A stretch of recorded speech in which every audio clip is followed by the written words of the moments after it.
So welcome back here to the SurvivalWorks blog. We did a little quick down and dirty with Cordage last time, if you caught that. And that was working on making some small stuff here, bracelets, necklaces, and it's not all just kind of to look cool, although it does look cool. You could have like a wrap that goes, 10 times around, and when you take that off, that becomes your bow drill cord when you need it or something for like a friction fire. So I was showing you how to process by basically squeezing the stock, working your way down it, and that is definitely how to go about it. But you can speed up the process a little bit if you're going to make something bigger. You don't have to be as refined. So you might take multiple stalks like this and simply on a couple of hard surfaces do something like that. And basically go for multiple ones at once. If you smash these to pieces, it's not going to be faster, it's going to be slower. So there is a little bit of finesse in how you bash things in the wilderness. So again, popping this open so that I have a nice white interior. If you're seeing something other than white in there, like browns or stuff, then your material might not be so great. And this is dogbane. Once again, other materials out there you might use. This is from basswood. You could go with milkweed, you could go with stinging nettles, lots of stuff that you could choose. So at the moment though, I'm going to open up a few of these at once. And basically do the same thing, but you look at that. See, that's the wood that popped out of there, and it's all about the angle. Like I put the break back together once I made it with my finger in there.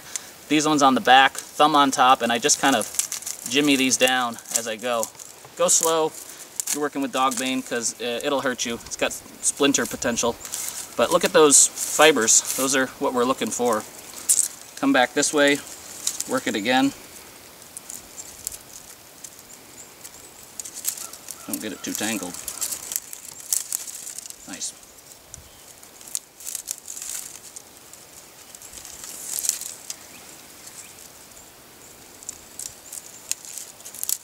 If Barry Keegan's watching, tell him I'm still trying to get as good as you. I have a ways to go. So there's a lot more fiber just to start with right off the bat.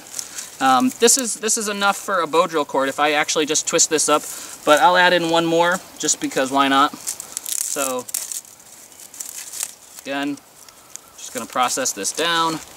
Some people will do this definitely differently, and like all the things you see here on SurvivalWorks, I'm not saying this is the way to do it, I'm saying this is a way to do it. So practice, try out your ways, and just basically learn from whoever you can and make it your own.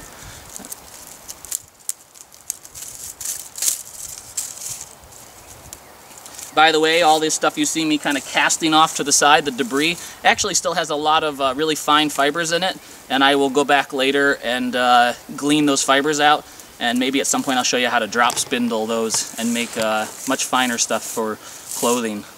So here we go. A bunch of fibers like this. What I might do this time, if I was really in a pinch, needed a fire quick, I might separate these out, overlap them to make them longer, and that's about all I really need for a bow drill cord right there. So I'll just show you that again. I basically took what was shorter fibers, pulled them apart, overlapped them, and sort of teased them out to the length I'm looking for. And now I'm not going to worry about getting all that chafe off of there because that's kind of a cosmetic thing. Doesn't have as much function in the world of friction fires. So what does help out though is a little bit of moisture. This is really dry. I'm having a hard time spinning it. My hands are dry, so I'm going to grab a little bit of snow, put that on there. So bear with me here.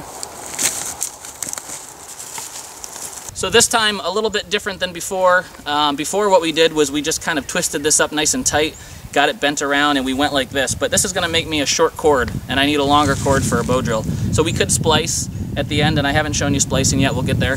But what I'm going to do is actually start in the middle this time. So taking these fibers, separating them into two parallel tracks in my hands. You see that? Kind of one there, one there.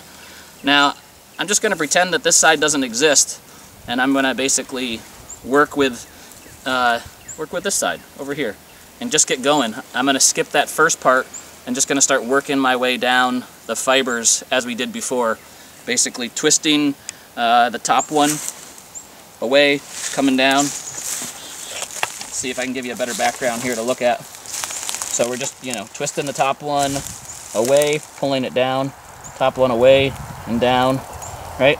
Keeping this kind of letter Y the whole time. That's a nice tension.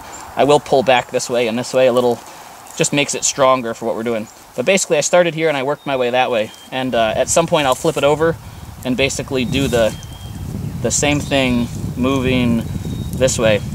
Occasionally, you know, for more moisture, get that snow, rub it on there, or, you know, lick your fingers, go like that, but it goes a long way, is that moisture.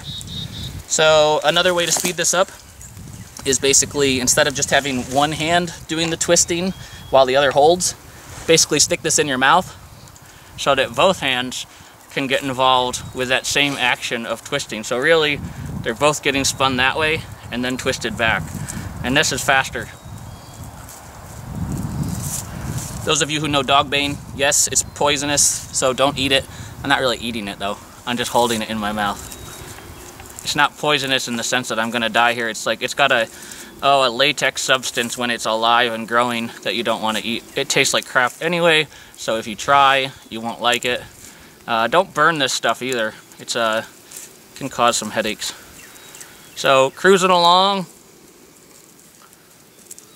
and you can see I'm actually got a pretty nice rope formed there, and definitely way more than I need for a bow drill. So we'll pause there, but if I finish this off, I'd have a cord that I could use for a friction fire, and come join me again here at SurvivalWorks and we'll show you this in action. It's definitely different to use a cord like this than a poly cord. There's a very different technique that's needed when you're working with bow drill fires.